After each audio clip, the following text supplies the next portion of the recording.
Padahal kan gigi yang mau dicabut tuh udah mobility grade 2 kan, grade 3. Iya. Yang Hanya ditiup juga lepas itu mah ya, nggak usah iya. kalau di sini mah kojo ndak kojo 5.000 gitu. Ya, kojo.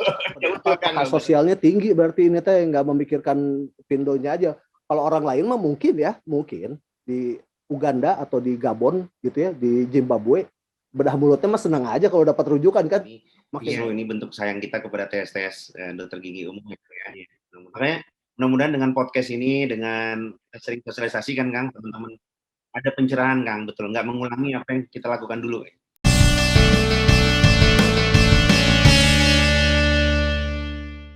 Halo, selamat datang di podcast Dokter Gigi Gaul. Pada episode kali ini, saya akan membahas mengenai satu topik yang sedikit jauh dari ilmu penyakit mulut, karena biasanya kita hanya ngebahas seputaran penyakit mulut. Sekarang kita akan mencoba merambah daerah atau pengetahuan baru. Ini dari bidang bedah mulut. Jadi cerita awalnya, kemarin tuh waktu lagi jadi narasumber webinar, kebetulan ada adik kelas yang ini mah lengkap dia mah, ini mah adik kelas, kemudian termasuk salah satu guru saya di bidang bedah mulut lah gitu ya. Ini teh memberikan topik mengenai one visit extraction, pencabutan dalam satu kali kunjungan. Waktu lihat judulnya juga saya sebenarnya udah mulai penasaran kenapa judulnya sampai one visit extraction gitu ya. Padahal yang selama ini saya tahu mah judul yang biasa beredar mah one visit endo gitu ya. Dan juga pencabutan gigi ini kan memang biasanya satu kali kunjungan, nggak mungkin dalam artian gini. Kalau misalnya dicabut gigi kita cuman satu sisi distal kita cabut, nanti kunjungan berikutnya sisi mesialnya kan nggak juga gitu ya. Makanya biar melepaskan rasa keingintahuan saya dan juga sebagai penambah wawasan keilmuan yang mungkin baru bagi beberapa orang, saya akan mencoba untuk membahasnya di episode podcast kali ini. Dan seperti yang saya sudah bilang, ini narasumbernya dari Dokter Gigi Harvindo Nismal. Halo, Vindo. Sehat, alhamdulillah, Kang. Vindo teh masih ini ya, Ketua PABMI Sumbagut? Masih Kang. Jadi gini, Vindo, ceritanya kan kemarin ada materi yang one visit extraction ini. Ini konsepnya sebenarnya seperti apa nih, konsep dasarnya nih? Baik. Terima kasih Kang, hatur nuhun. Pertama-tama terima kasih banyak atas undangan nih Kang, suatu kehormatan. Sebenarnya Kang Agama guru saya tuh, ya Kang Agam lebih produktif, udah bikin banyak buku. Saya satu buku aja belum. Mudah-mudahan bisa menyusul Kang Agam ya. Masih jauh Kang, pokoknya dibanding Kang Agam. Nah, udah ada satu. Ya. Baik Kang, terima kasih Kang. Terkait one visit endodontic, extraction, mohon maaf. Memang dia bukan istilah ilmiah ya Kang ya. Memang ini istilah ini lebih kepada satu permasalahan. Pertama itu Kang, saya dihubungi oleh kepala cabang BPJS di Kota Padang ya. Beliau menyampaikan bahwa Dr. Vindo boleh nggak, kan Dr. Vindo ketua Persatuan Bedah Mulut Sumatera Bagian Utara, boleh nggak dibikin suatu pelatihan untuk teman-teman dokter gigi umum karena angka rujukan ekstraksi giginya tinggi sekali begitu. Jadi yang pertama itu karena memang data, karena BPJS ini punya data real Kang, karena semuanya tercatat ya, kelebihan BPJS ini big datanya itu kan ya Kang. Nah, jadi memang data angka selain pulpitis yang nomor satu, memang yang kedua itu adalah ekstraksi. Nah, jadi berdasarkan data ternyata memang rujukan ekstraksi ini paling tinggi. Terlepas memang saya akui Kang ada faktor masih rendahnya kapitasi dokter gigi ya, karena kan kalau di sistem Vaskes 1 kan pakai kapitasi itu kan nggak fee for service ya Kang ya, mau nyabut atau enggak ya segitu juga kan Kang. Ya, mending dirujuk gitu. Nah, ada faktor itu memang Kang, tapi saya kira kecil. Kalau di sini mah kojo ndak kojo 5.000 gitu. Ya, kojo. Ya betul Kang, kalau bahasa Sumateranya, bahasa Melayunya kojo nggak kojo seperti itu juga gitu. Nah, ada faktor itu memang, tapi saya nilai sih bukan karena itu saja Kang, yang paling besarnya mungkin karena ada gap antara dokter gigi spesialis dengan dokter gigi umum yang sangat jauh gitu terkait dengan bagaimana menyelesaikan tindakan ekstraksi gigi itu dalam satu kali kunjungan tanpa dirujuk atau tanpa ditunda Kang. Jadi kami menilai ada dua aja Kang pilihannya. Kalau nggak dirujuk ke bedah mulut, Kalau enggak ditunda Ibu nanti datang lagi ya, kalau sudah minum obat, sakitnya Oh itu membaik. konsep one visit gitu ya? Ya, Supaya jadi nggak ada karena rujukan atau diulang lagi tindakan. ya, dan yang saya rasakan juga begitu Kang, masih banyak rujukan dari teman-teman sejawat dokter gigi umum, itu merujuk, sesuatu yang sebenarnya bisa selesai di mereka Kang. Banyak ketika saya tanya ke pasiennya, "Kenapa dirujuk ke saya Pak?" Kata dokter umumnya, ya dokter gigi umumnya, "Ini Dok, ini susah kayaknya Dok, jadi mending langsung ke bedah mulut." Pas saya lihat, waduh ini sebenarnya bisa selesai gitu. Terus ada juga yang sudah dilakukan Dok, tapi ternyata nggak keluar-keluar, akhirnya dirujuk ke bedah mulut gitu. Nah, jadi memang yang saya rasakan juga ternyata cocok Kang, jadi akhirnya saya berpikir, apa ya yang bisa memotivasi sejawat, dokter gigi umum agar bisa, dalam, frame dalam ininya Kang, dari pikiran pertama itu nggak langsung merujuk gitu, Mindset-nya berpikirnya nggak main rujuk aja gitu iya, ya? pikiran pertamanya, ini selesai sama saya sekali kunjungan lah, nggak perlu ditunda kunjungan berikutnya atau dirujuk ke spesialis gitu. Nah, gimana caranya? Nah, atas dasar itulah terpikir kalau kita bikin materi tentang one visit mudah-mudahan bisa eye catching gitu ya, walaupun dia berbeda sangat dengan one visit endodontik karena kan kalau one visit endodontik itu ilmiah Kang, memang betul. Yang dulu kan endodontik itu kita tahu ada beberapa kali, tahapan, nah sekarang ada one visit. Nah, tetapi kalau ini memang bukan istilah ilmiah, ini memang betul kata Kakak tadi, masih sama kayak dulu Kang, ekstraksi mah harus 1 kali ya tuh, nggak boleh ekstraksi itu ajaran kita dari zaman kuliah sampai saat ini saya masih ngajar mahasiswa juga motivasinya ke mahasiswa agar selesai dalam 1 kali kunjungan begitu, Kang. Mhm. Jadi dasar latar belakangnya itu, Kang. Nah, ada satu lagi latar belakangnya, Kang. Saya khawatir, kita ini bisa seperti yang terjadi di sejawat kita di tetangga sebelah kita, atau kakak-kakak tertua kita itu dokter umum, Kang, ya kan. Di ID itu ada konflik antar sesama dokter umum di ID itu, Kang, karena, waktu itu kan pemerintah, akan membuka, PPDS, spesialis dokter layanan primer, Kang. Nah, spesialis dokter layanan primer ini, pemerintah adakan karena jauh sekali jarak antara dokter umum dengan dokter spesialis, Kang. Jadi dokter umum itu mah nggak dianggap kalau nggak spesialis, Kang. Kira-kira begitulah, Oke, dokter umum. kesenjangan Makanya sosialnya gitu berarti ya? ya, jadi makanya kemudian pemerintah bikin spesialis dokter layanan primer agar dokter umum ini nggak terlalu jauh, maka ada spesialisnya. Justru, Kang, dengan adanya SPDLP ini, spesialis dokter layanan primer ini, dokter umumnya makin terpinggirkan, Kang. Kan nggak kepakai lagi jadi. Nah, makanya konflik itu, Kang. Muktamar ID-nya menolak, tapi pemerintah jalan terus, nggak peduli mau muktamar ID-nya menolak, spesialis Nggak ada dokter layanan koordinasi primer. sama ID-nya gitu berarti? Iya, Kang, jadi ID-nya udah menolak, Kang, sudah Memaksakan menolak aja di gitu ya? muktamar. Ya, pemerintah nggak peduli, tetap, akhirnya dibentuklah, program studi PPDS, dokter layanan primer, dan itu sudah berjalan 2 tahun, Kang. Nah, gara-gara itu konflik lah antara sesama saya ada satu grup, Kang, ya, dengan dokter umum itu, sesama mereka tuh berantem, Kang. Yang satu, "Saya nggak setuju, ini merendahkan kita dokter umum."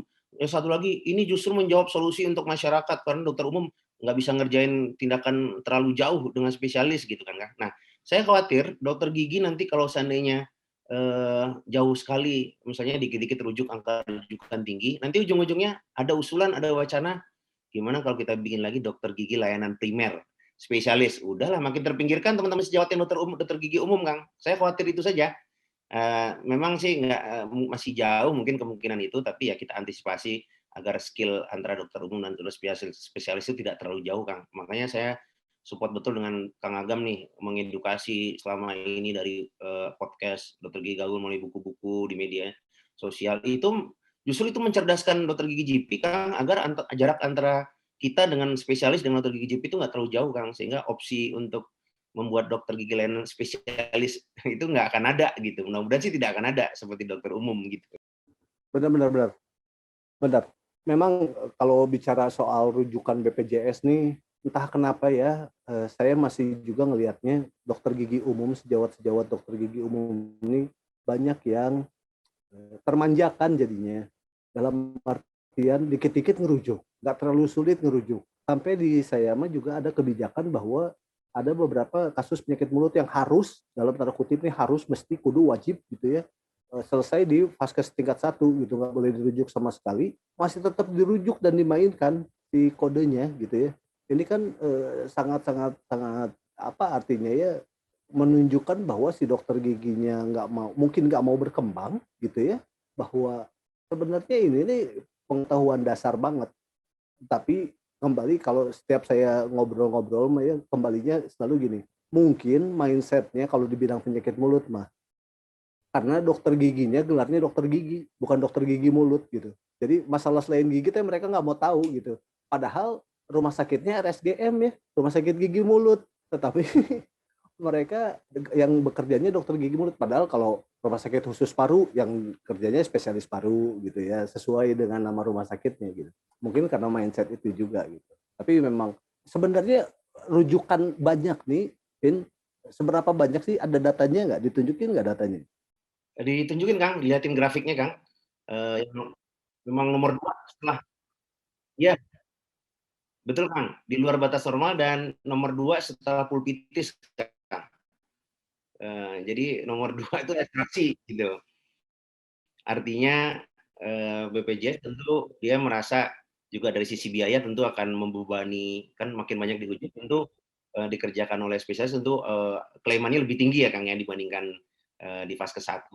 Nah jadi mungkin ada faktor itu juga, maka BPJS waktu itu meminta bisa nggak dibikin, pelatihan untuk teman-teman dokter gigi umum, agar mereka tidak merujuk karena tinggi sekali gitu. Itu dan dilihatin Kang memang ada grafiknya, ada datanya itu di satu wilayah. Terus saya tanya waktu itu, "Ini apa mencerminkan nasional juga?" Memang ini data di Kota Padang saja, tapi ini bisa mewakili sebenarnya kata Dok, karena kami di pertemuan nasional juga ada keluhan seperti itu.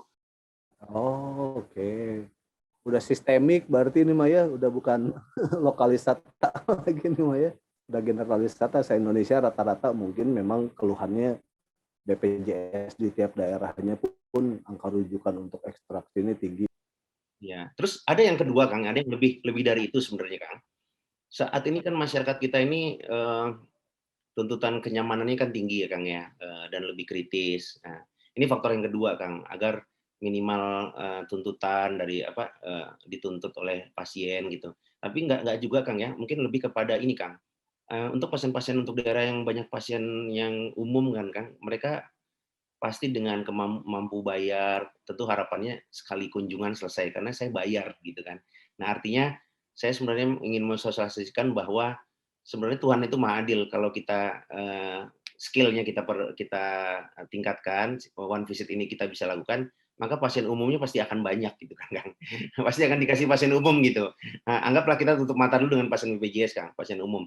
Apalagi waktu di Pekanbaru saya sampaikan, Pekanbaru itu justru, saya ya ini bukan data ilmiah, tapi ada beberapa survei justru pasien umumnya lebih banyak atau sama dengan pasien BPJS Kang ya, dibandingkan kami di Padang itu hampir 100% tuh pasien BPJS Kang. Pasien umum itu hanya sekitar 10%-nya, Yang yang bahkan yang nggak sampai datang 10. ke institusi Bedah mulut. bedah mulut, Iya ke institusi ya, ke institusi bukan Kang, bukan betul. Ke BPJS. institusi rumah sakit Nah, misalnya, ke Vaskes misalnya jarang gitu. yang umum datang Nah ke sana jadi gitu ya. ya, jadi one visit extraction ini juga salah satunya agar sejauh semua ketika datang pasien umum, pasien dengan harapannya tinggi, dia mampu bayar, berapapun dia akan bayar, kita siap gitu. Jangan sampai, dok saya udah siap bayar loh, ini saya apa mampu loh, tapi kok dokter akhirnya merujuk atau dokter kok nunda-nunda lagi gitu.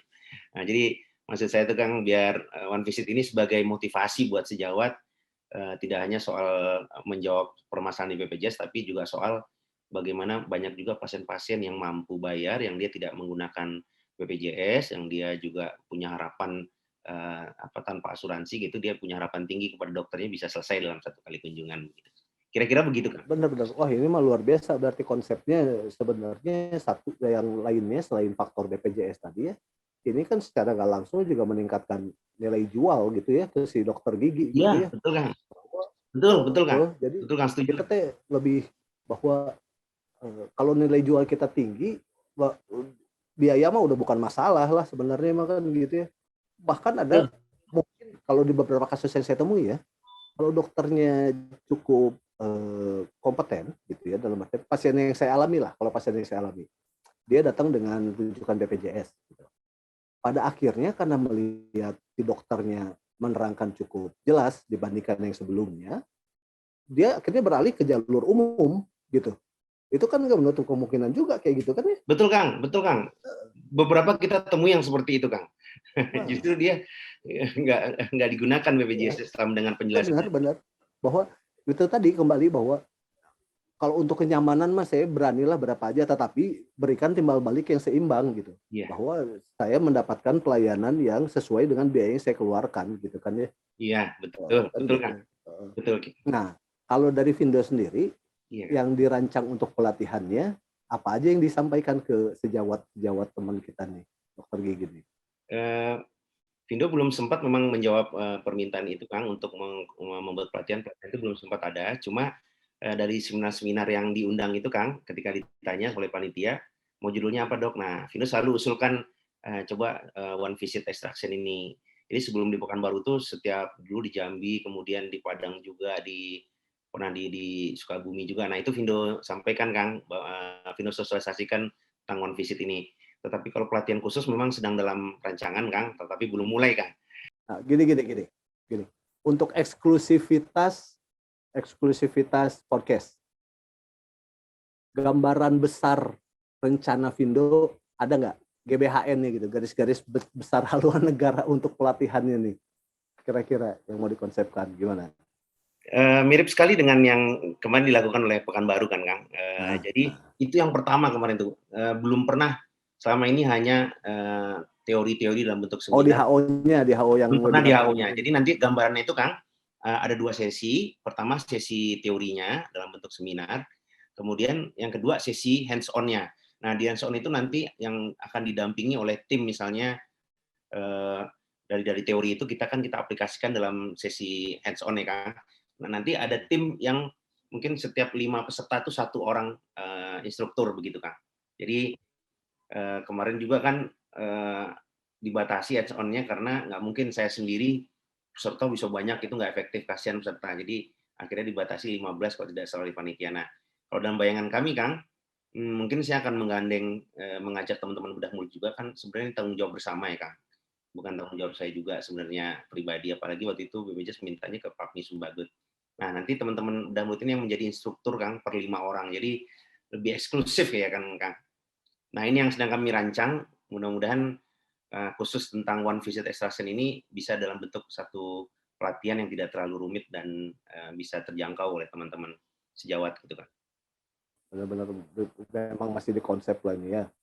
Tapi gini Vin, berarti kalau kita kembali dulu sedikit ke awal ya, banyaknya kasus rujukan yang ternyata kata Vindo, oh ini mah harusnya selesai di FKTP. Itu kasus-kasus kayak gimana aja contohnya misalnya yang sampai dia ngerujuk nih.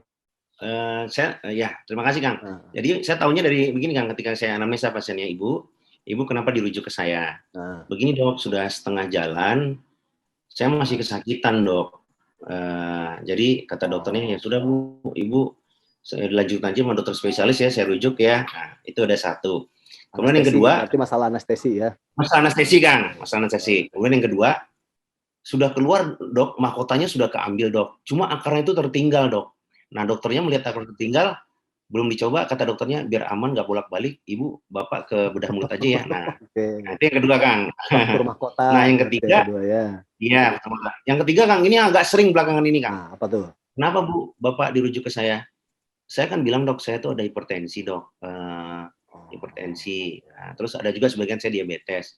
Kata dokternya, kalau bapak ada penyakit kronis, sistemik bahasa medisnya, itu ke spesialis pak. Jadi saya dirujuknya ke dokter spesialis pak. Padahal kan oh, gigi yang mau dicabut tuh udah mobility grade 2 kan, grade oh 3. iya.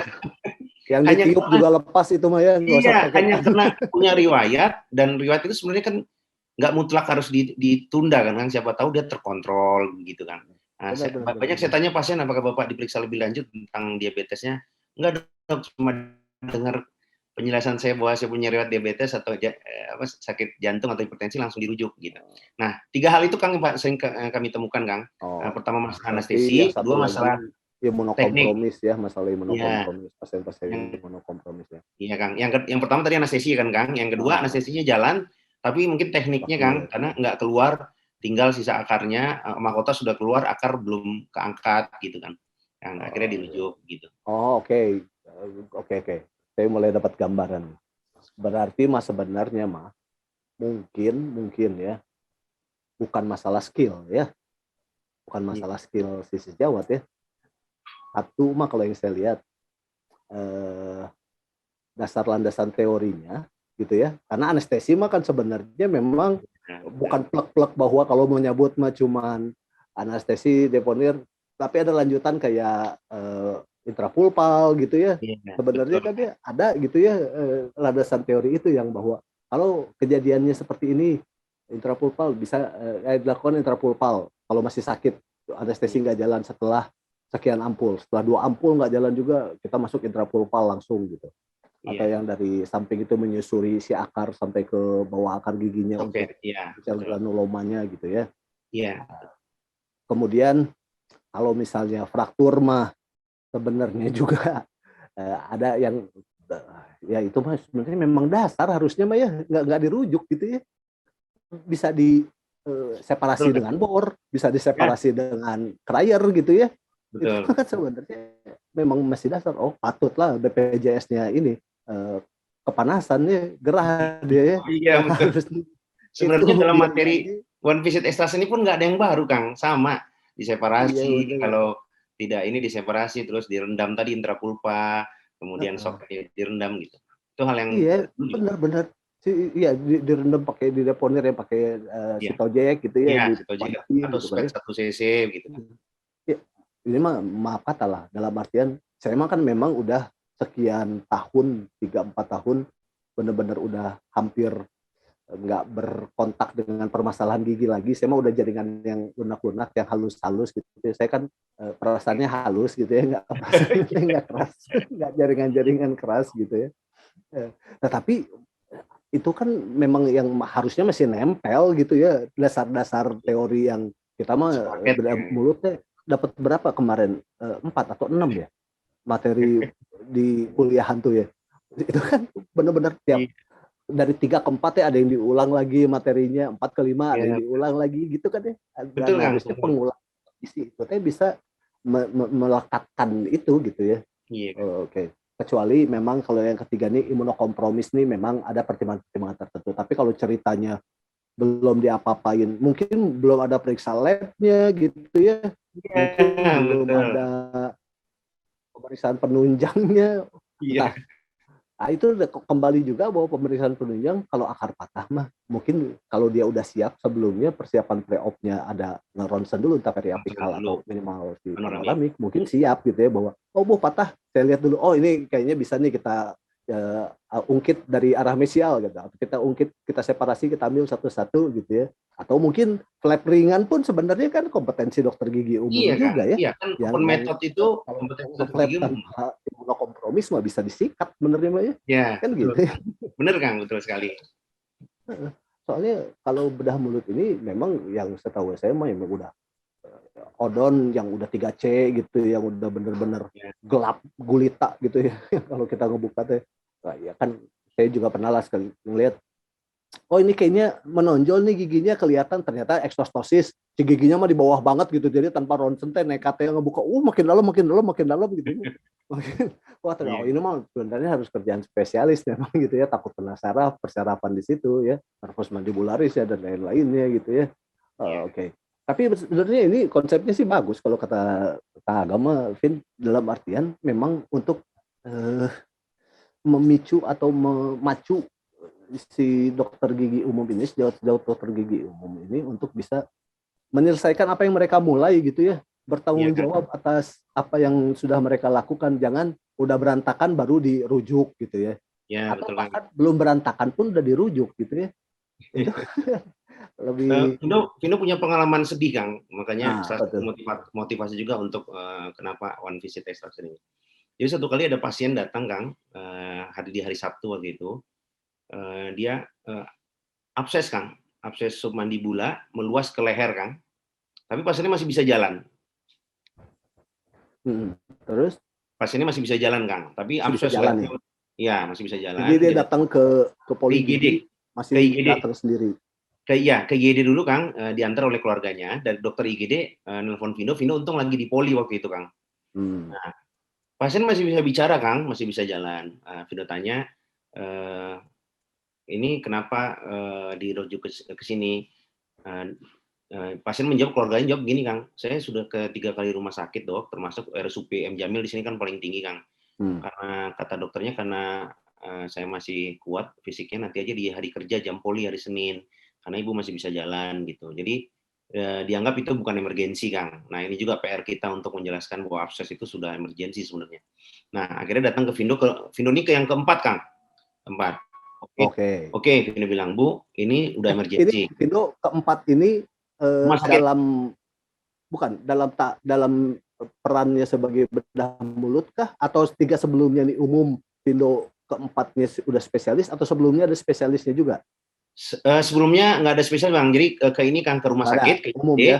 umum aja, Kang, Bahas dokter umum ya? jaga IGD bahkan, dokter jaga IGD katanya. Pengakuan itu Oh dokter ya, jaga oke. IGD mengatakan, "Ibu nanti di jam poli aja, dokter bedah mulutnya ada di jam poli. Kalau sekarang ibu masih bisa jalan," gitu. Dianggap nggak emergensi, Kang, walaupun udah bengkak. Jadi kan memang orang tuh beda-beda, Kang. Ini mungkin daya tahan tubuhnya masih kuat, dia masih bisa jalan. Nah, begitu nyampe di Vindo, menurut Vindo ini harus segera dikeluarkan nanahnya sama giginya diangkat, Kang. Oke, Bu, Vindo udah inform konsen, harus dioperasi, keluarga setuju, masuk kamar operasi, Kang. Nah, begitu baru dibius oleh dokter bius spesialis anestesi, Vindo baru mau cabut giginya nih, Kang, baru mau cabut, turun saturasinya, Kang, turun sampai ke 50. Oh, Langsung oke. diambil alih dokter anestesi, diperbaiki lagi semuanya, naik 70-80 saturasinya, tapi turun lagi ke 50, sampai akhirnya kemudian nggak pernah naik-naik lagi, Kang, sampai dengan 0. Nah, ketika saturasinya 0, mulai nadinya mulai turun, Kang, udah bradikardi. Nah, disitulah mulai nadinya sampai berhenti, kemudian kita RJP, sampai keluarganya kita panggil bahwa kita sudah berusaha untuk RJP, keluarganya menyaksikan kita RJP, Kang, anestesi jantung paru, tapi ternyata tidak tertolong, Kang. Jadi pasien ini meninggal dead on table, gitu. Alhamdulillah untung keluarga pasien tidak sampai menuntut Vindo, Kang, tapi yang Vindo sesalkan ketika anamnesa di awal, Ibu, Pak, kenapa Ibu ini, keponakan Bapak waktu itu yang mengantar pamannya katanya, Ibu ini, keponakan Bapak ini nggak dari awal, Pak, dicabut sumber penyakitnya, karena ini nanahnya ini bengkak ini karena satu gigi, Pak. Bermasalah. Karena Vindo periksa itu gigi 38 atau 37, Kang, waktu itu, Kang, dia di kiri. Kata keluarganya, "Dok, kami di kampung," waktu itu dia dari daerah, bukan dari Padang, dari Kabupaten Pesisir Selatan, "sudah 4 kali atau 3 kali siklus tuh, Dok, sama dokternya dikasih obat terus. Kenapa nggak minta dicabut, Pak? Kan sumbernya ada di gigi." Kata dokternya, "Ini masih bengkak, obat dulu. Nanti minggu lagi datang, ini masih bengkak, obat dulu." Sampai minggu keempat itu bengkaknya turun ke leher, Dok. Nah, itu baru kami bawa ke rumah sakit, ke RSUD di kabupaten. RSUD kabupaten menolak, bilang ini harus ke Padang. Ke Padang pun katanya ini belum emergensi, masih bisa jalan, nanti aja hari Senin, karena itu hari itu hari Sabtu. Jadi yang saya sedihkan, Kang, 4 kali dia siklus di puskesmas, di Vaskes 1, bahkan di RSUD juga kalau nggak salah, RSUD setempat, itu hanya obat saja, Kang. Nggak pernah dicabut. Padahal waktu itu, apakah dari awal memang nggak bisa buka mulut? Seperti sekarang. Enggak, Dok, buka mulutnya sejak bengkaknya sampai ke leher. Waktu awal-awal, Dok, yang 3 kali siklus itu, dia masih bisa makan, buka mulutnya masih lebar. Nah, Masih itu bisa yang minum obat gitu kan? iya, itu yang sedih, Kang, maksudnya kenapa harus ditunda-tunda begitu? Kenapa harus mungkin alasannya ini masih bengkak atau ini alasannya masih akut, harus minum obat dulu. Nah, atas dasar itulah, kan, karena pengalaman yang sangat menyedihkan itu, termotivasi, aduh bagaimana mengedukasi teman-teman sejawat agar kalau kasusnya abses jangan ditunda lagi gitu. Sekarang kan salah satu materinya, Kang, di One Visit Extraction ini dengan teknik yang merendaman ini akut pun bisa kita lakukan, Kang. Kan abses itu eksaserbasi akut ya, Kang, ya. Dia sudah kronis, tetapi dia akut lagi sakit. Itu bisa kita lakukan tindakan ekstraksi. Nggak perlu ditunda minum obat dulu sampai reda bengkaknya. Itu nggak perlu, Kang. Iya. Asal profilaktik antibiotiknya juga bagus gitu ya. Ya, syaratnya 3 Paper tuh, Kang, ya. 2 gram gitu. Iya, Harus betul. jalan. Profilaktiknya bagus, tekniknya benar, terus dengan sehalus mungkin sudah di backup antibiotik itu bisa, Kang. Jadi nggak paradigma dulu kalau akut nggak boleh atau lagi bengkak nggak boleh, itu sudah kita tinggalkan, Kang. Sekarang begitu udah jelas penyebab gigi itu, tegak diagnosanya gigi itu ini kita harus source control, harus segera diangkat apapun itu, Kang. Nah, dengan teknik One Visit ini mudah-mudahan membantu sejawat untuk tidak menunda-nunda gitu, Kang. Sedih, Kang, dead on table belum sempat kita apa-apakan, Kang. Itu berarti baru masuk juga masih kurang sebenarnya ya.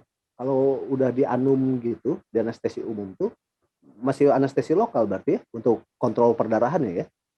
Itu udah Iya. sempat masuk. Itu udah sempat masuk si unlocknya. Belum, Kang, belum, Kang. Belum.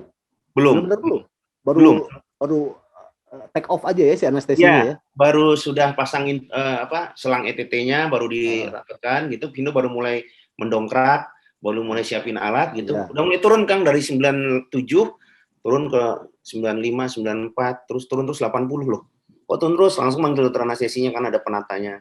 Heeh. Nah, diambil alih sebentar, udah naik lagi tapi setelah itu turun lagi, nggak naik-naik Kang. Nah, prediksi Vindo Kang, abses yang di leher ini sudah menekan jalan nafas kan Kang. Jadi benar-benar kayak Endokarditis tercekik. bakterial gitu apa? Itu teh diagnosana kemungkinan. Iya, abses submandibula yang meluas ke leher Kang, karena bakterial, Oh, karena gigi gigi 38 atau 37 waktu itu yang gangren. oh berarti ke arah aduik lumina lagi gitu. Lumina aduik ya. Ya apa Ya, namanya? betul.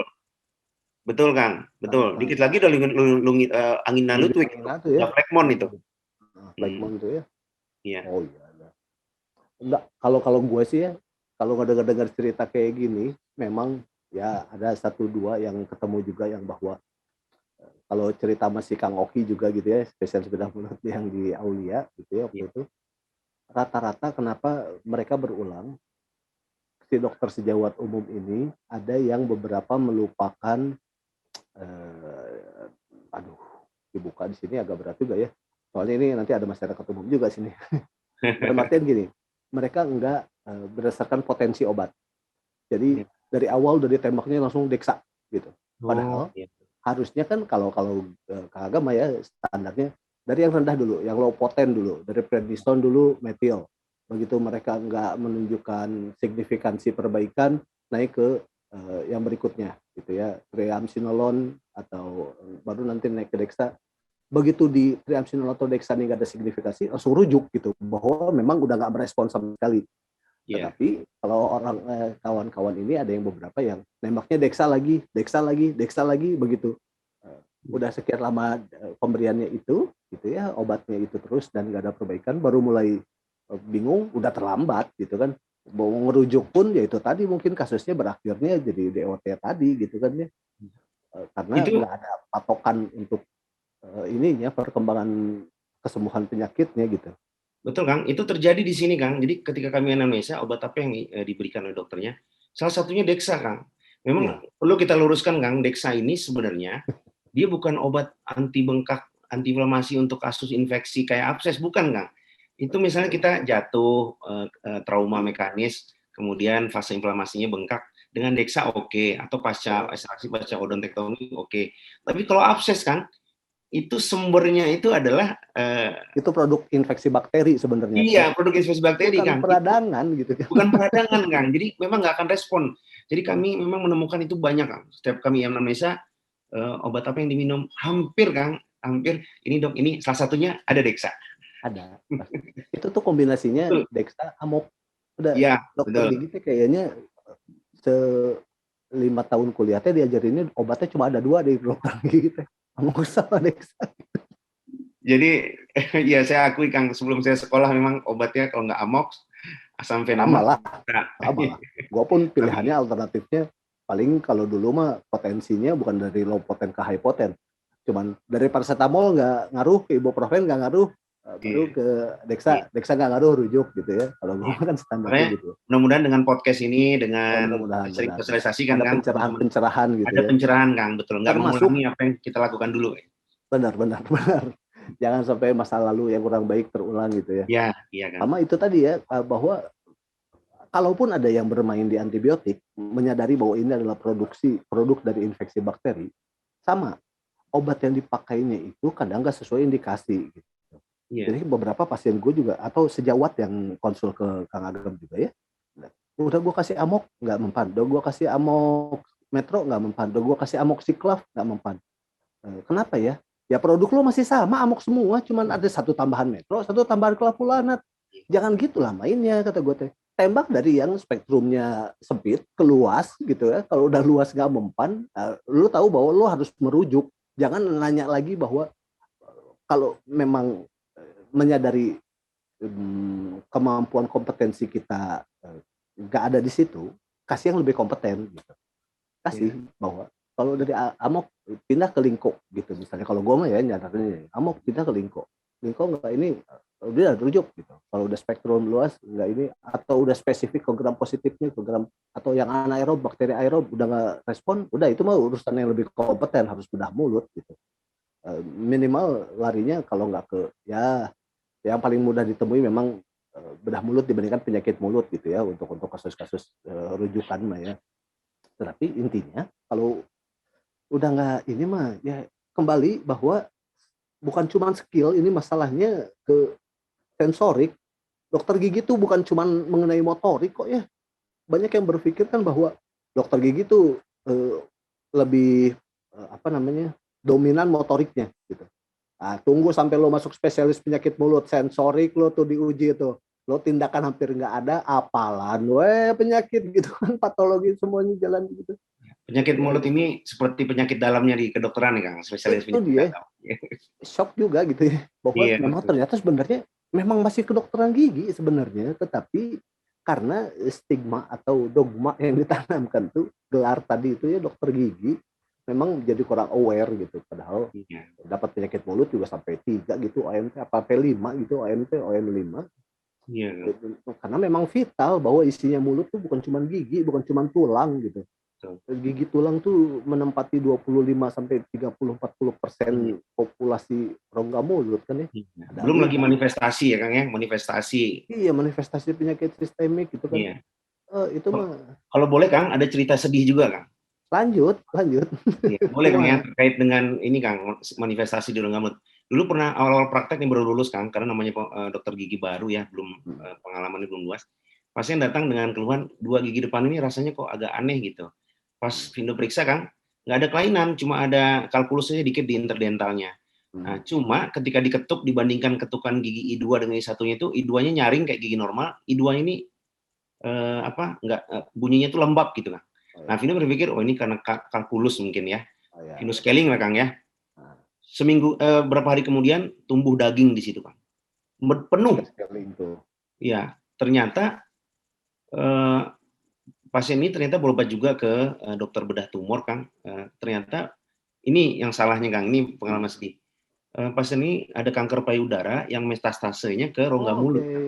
Ya, ya, Dan ya. waktu itu Vindo anamnesa memang sedikit nggak dalam, ada penyakit lain nggak Pak, kayak DM, hipertensi, jantung, nggak pernah mengarahkan ke kanker Kang, dan pasien juga nggak cerita kalau, dia waktu itu ada, Ya, punya ya. riwayat kanker Paralel payudara. dengan perawatan bedah tumor Ya, itu ya. dan akhirnya Kang sebulan setelah itu pasien meninggal dan waktu meninggal itu kemudian rumahnya masih tetangga komplek, Vindo datang, kata suaminya, memang kata dokter bedah tumornya ini metastase kanker payudaranya udah sampai ke otak, ke paru-paru. Nah, cuma Vino datang waktu itu Kang, mulut ini udah penuh dengan massa Kang. Oh, oke. Nah, jadi penuh dengan daging Kang, yang sumbernya dari bekas Vindo scaling gitu. Oh, berarti karsinoma memang ya rapid gitu ya, perkembangannya Ya, tuh cepat gitu ya. jadi itu karsinoma dari kanker payudara Kang, bayangin Kang, ternyata di rongga mulut itu memang benar yang seperti Kang Agam katakan tadi, kita ini bukan dokter gigi aja gitu, kita lupa bahwa di mulut itu juga manifestasi dari penyakit kanker, dari penyakit sistemik begitu. Bisa Nah, jadi muncul di situ gitu ya. iya, nggak agak hampir kaget juga kan dari payudara sampai ke rongga mulut gitu kan. Memang kalau kanker itu kan ciri khasnya metastase jauh. Cuma waktu itu nggak sampai berpikir bahwa yang lembab bunyi aneh Kang, pok pok gitu. Kalau yang Nggak lain tuh sound gitu gigi, ya, nggak iya nggak nyaring gitu sound. ya. Ya, sementara gigi yang lain tuh beda Kang, nyaring gitu. Ini periodontitis atau apa ya? Tapi periodontitis ya udahlah scaling aja lah. Nah, jadi Ibu, saya coba ya mungkin karena karang gigi Ibu, pasiennya wanita waktu itu ibu-ibu sekitar 45 tahunan. Nah, saya scaling nah Vino scaling lah Kang sampai agak dalam Kang. Kan kalau kanker nggak boleh Kang di scaling ya. Iya.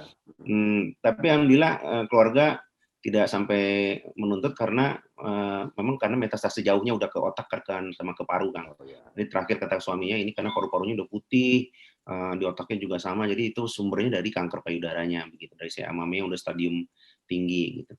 Nah, cuma yang sedihnya Ini ya bagus, bagus. mhm, Diangkat kayak gini teh, gue jadi mau mengingatkan juga bahwa banyak sejawat yang begitu konsul ke gue ya, dan gue tanyakan pertanyaan yang sebenarnya standar. Lo meriksa kelenjar limfu nggak? Enggak, katanya gitu kan. Padahal itu kan salah satu indikator juga sebenarnya ya. iya betul Kang, Kelenjar betul. limfonya sakit atau enggak gitu kan? Enggak, katanya. Terus lu meriksa misalnya kalau dia kelainannya di daerah bukol-bukol, cold gitu ya, lu ngeraba nggak ke daerah pipinya ada yang keras nggak gitu? Enggak, gue ngeliatin yang daerah giginya aja gitu, fokusnya hanya ke gigi dan ke gigi gitu ya. Makanya Kang Agam tuh sebenarnya pengen menekankan juga ada satu ini sih, angan-angan gitu ya, pemikiran bahwa mau edukasi juga ke sejawat dokter gigi yang minimal 7 key of anamnesis tuh mesti dilengkapi lah kalau mau ngerujuk ke gue gitu, kalau mau nanya-nanya ke gue gitu ya. Kadang lokasi riwayat keluarga nggak ditanyain, bapaknya ada riwayat ini nggak? Ada nggak ya katanya? Aduh coba tanya dulu lah, baru nyari informasi gitu. Padahal harusnya mah udah tahu dulu bahwa kalau informasinya lengkap, ya, Kak Agam juga istilahnya lebih tahu bahwa oh ini ada kemungkinan genetik atau ini mah kemungkinannya dari kongenital, dari lingkungan, dari mana gitu ya. Bahkan sering melewatkan gitu. Jangankan kelenjar limfu yang agak jauh lah. Kadang di perioral pun sering miss gitu, bahwa di perioralnya ada kelainan nggak? Nggak ada. Pas di zoom ada angular cheilitis gitu. Itu kan sebenarnya hal-hal kecil yang bisa menunjukkan banyak hal kalau di penyakit mulut. Angular cheilitis mana lebih kompleks lagi. Bisa karena defisiensi vitamin mineral, bisa karena trauma, bisa karena dimensi vertikalnya berubah, apa yang menyebabkan berubah gitu ya. Sebenarnya hal-hal kecil yang seperti itu yang masih sering miss. Jadi memang edukasi ulang ke sejawat dokter gigi ini dan gini sebelum diselesaikan gue selesaikan dulu. Dokter-dokter sejawat dokter gigi ini banyak yang mindsetnya itu tadi bahwa gue dokter gigi mah yang banyak ditemui kasus cabut nambal scaling, kasus cabut nambal scaling gitu ya, dan yang akhirnya PPDGS-nya pun yang penuh gitu ya, yang terminati ke arah situ gitu. Kalau pemikiran simpel gue mah pemikiran dasar gue ya, yang akhirnya yang banyak ambil SP konser, SP perio, SPBM gitu kan ceritanya. SP penyakit mulut mah mungkin dilirik sebelah mata merem lah gini gitu ngeliriknya gitu. Bahwa karena memang di mindsetnya nggak ketemu pasien tuh keluhannya apa, gigi goyang mau cabut, gigi lubang mau tambal, banyak kalkulus bau mulut dibersihin gitu. Intinya kesana aja. Padahal mah kedokteran gigi teh spesialisnya ada 8 gitu dan mau ada subspesialis lagi gitu ya. Mesti lebih di refresh lah si ini nih. Juga jangan gini, jangan kalau mau ikut webinar ya, saran gue mah eh, ini mah masukan untuk TS-TS dari hati yang paling dalam ini. Kalau mau webinar tuh nyalakan webcam. Dengan begitu kalian akan lebih fokus untuk mendengarkan. Kalau webcam mati tuh pemikir apa nggak akan ada yang masuk ngelotok untuk penyegaran tuh nggak akan. Kalian akan berjalan-jalan kemana gitu ya, melakukan pekerjaan lain dan akhirnya nggak fokus ke webinar. Padahal webinar tuh ilmu baru atau ilmu lama yang harusnya diingat tuh banyak banget diulang di situ gitu. Dan apalagi webinar-webinar sekarang mah, ini mas sedikit curcolan juga, sorry ya Pin ya.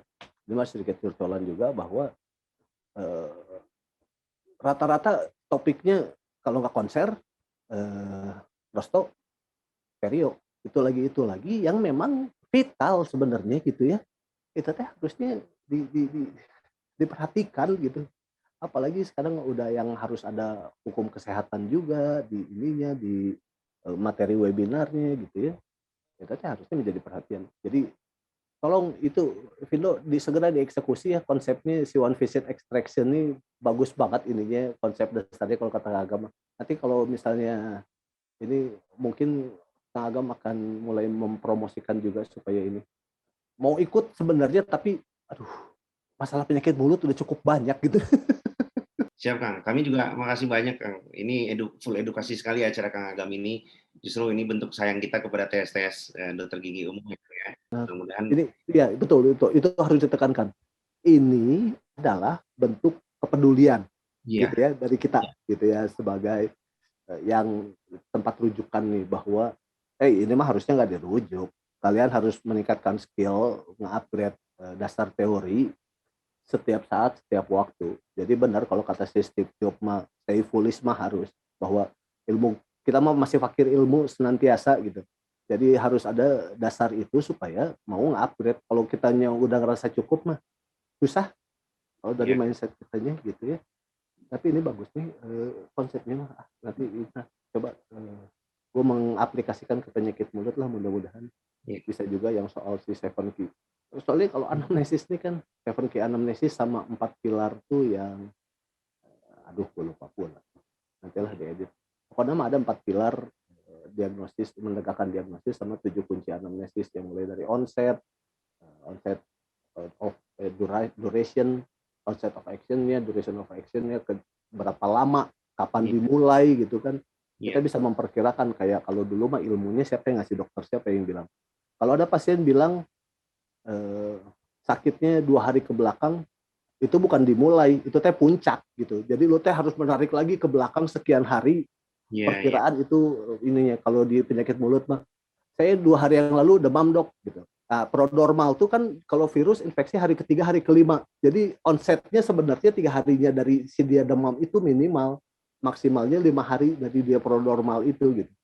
Jadi hal-hal sepele kayak gitu bahwa bisa memperkirakan, oh berarti si pasien sebenarnya udah 5 hari nih mulai kejadian si penyakitnya ini. Jangan kita jadi kalau gue mah patokan gue, kalau gue meriksa virus dengan pemeriksaan IgM misalnya untuk yang IgG untuk yang kronis, mungkin hasilnya untuk yang akut, IgM untuk yang akut mungkin nggak akan menunjukkan hasil. Pasien buang-buang duit jadinya, dan hasil gue yang gue dapat juga nggak akurat. Gue harus periksanya IgG gitu untuk yang kronis karena penyakit sudah berjalan sekian lama gitu ya. Jadi teman-teman sejawat, ini benar menjadi perhatian ya. Ini teh luar biasa nih Pindo nih, peka sosialnya tinggi, berarti ini teh nggak memikirkan Pindonya aja. Kalau orang lain mah mungkin di Uganda atau di Gabon gitu ya, di Zimbabwe, bedah mulutnya mah senang aja kalau dapat rujukan kan. Iya kan.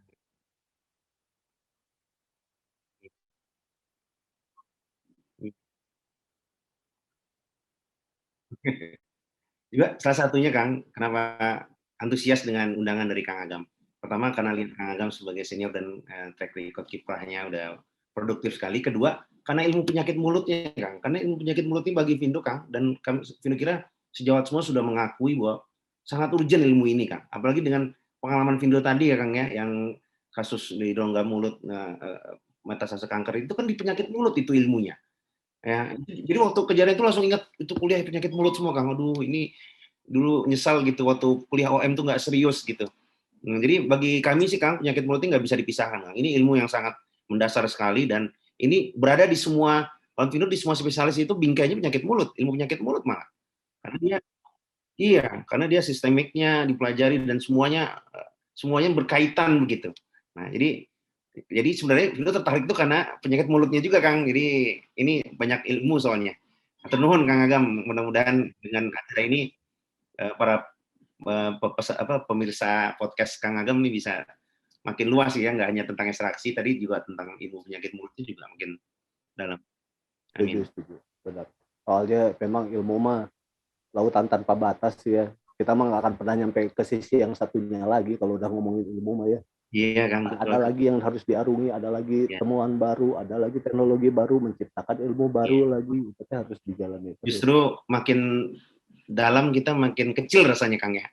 Dan makin takut. Iya, makin takut Kang. Jadi dulu komplikasi ekstraksi itu dulu waktu sebelum sekolah tuh kayaknya begitu aja gitu. Begitu tahu tuh, aduh, deg-degan aja. Obat aja. Kalau dulu mah sakit ini gitu, standar ya amok Dexa gitu. Kalau sekarang mah mau ngasih Dexa tunggu dulu. Ada penyakit sistemik nggak, imunokompromis nggak, DM nggak, yang kontraindikasi Dexa nggak gitu kan. Atau ada nggak penyakit lain yang nggak boleh makan Dexa karena misalnya lagi cancer gitu, yang merendahkan sistem imun. Jadi banyak nanyanya gitu. Jadi kalau sejawat yang ini juga bilangnya, si agama jadi ribet sekarang katanya, hal-hal kecilnya dibikin ribet, bukan masalah itu ya. Ini mau menciptakan situasi yang kondusif untuk pasien dan kita gitu kan ya. Sama-sama nyaman untuk pasien, aman untuk kita gitu kan. Muaranya kan pasien safety dan operator safety ya, dokter safety. Benar. Dokter safety. Kembali. Kalau kayak Vindo mah bedah mulut, tengah kaki mah udah di penjara, Vin. Kalau tiap megang pisau mah pemegang pisau mah. Iya, gampang dituntut kan. Untuk menghindari itu gue kalau gue pribadi mah ya, menghindari untuk sebagai si pemegang pisau itu karena sadar begitu masuk ruang operasi satu kaki di ruang operasi, satu kaki di penjara sebenarnya. Intinya mah gitu. harus selalu siap kalau udah jadi bedah mulut dan semua ya, perio juga yang implan gitu ya, kita udah siap. Sedikit kita miss anamnesis, ada kejadian apa ya resiko itu mah. Kita ada ilmunya, kenapa kita nggak mengaplikasikan, dan karena ya itu tadi siap-siap. Ya. Oke, sip. Pin. Aduh, ini penuh isi. Ini termasuk salah satu podcast yang penuh isi gitu. Ya, ternuhun Kang. Kang Agam. Bermanfaat. Terima kasih untuk penjabaran ide One Visit Extraction-nya ini jadi ilmu baru juga yang mudah-mudahan bisa bermanfaat buat yang dengerin, bisa bermanfaat untuk sejawat-sejawat lain non masyarakat umum gitu ya, dan meningkatkan awareness juga bahwa kedokteran gigi ini adalah ilmu yang dinamis, bukan yang statis, yang terus berkembang dan memang harus berdasar pada pengetahuan-pengetahuan yang terdahulu gitu ya. Kita nggak bisa serta merta yang dulu mah udah outdated, udah kuno, nggak akan teraplikasikan sekarang, nggak juga aja. Masih ada yang dulu-dulu yang hasil pemikiran-pemikiran orang-orang pintar pada zamannya yang masih bisa applicable sampai saat ini. Intinya tetap semangat untuk mengembangkan diri, terutama di bidang, nggak cuma di bidang skill, kemampuan, tapi juga di landasan teori. Intinya Amin. Kang, semoga sukses terus dokter gigi gaul. Luar biasa Kang. Semoga kami bisa menginspirasi sekali pokoknya Kang Agam. Sok generasi lah, regenerasi lah sama Vino nanti. Nuhun masih jauh Kang, masih belajar dulu. Masih belajar dulu Kang. Sekian dari saya untuk episode kali ini. Saya tutup dengan salam semangat, salam sehat. Assalamualaikum warahmatullahi wabarakatuh. Selamat sore. Waalaikumsalam warahmatullahi wabarakatuh. Salam sehat. Terima kasih Kang. Yo, sami-sami.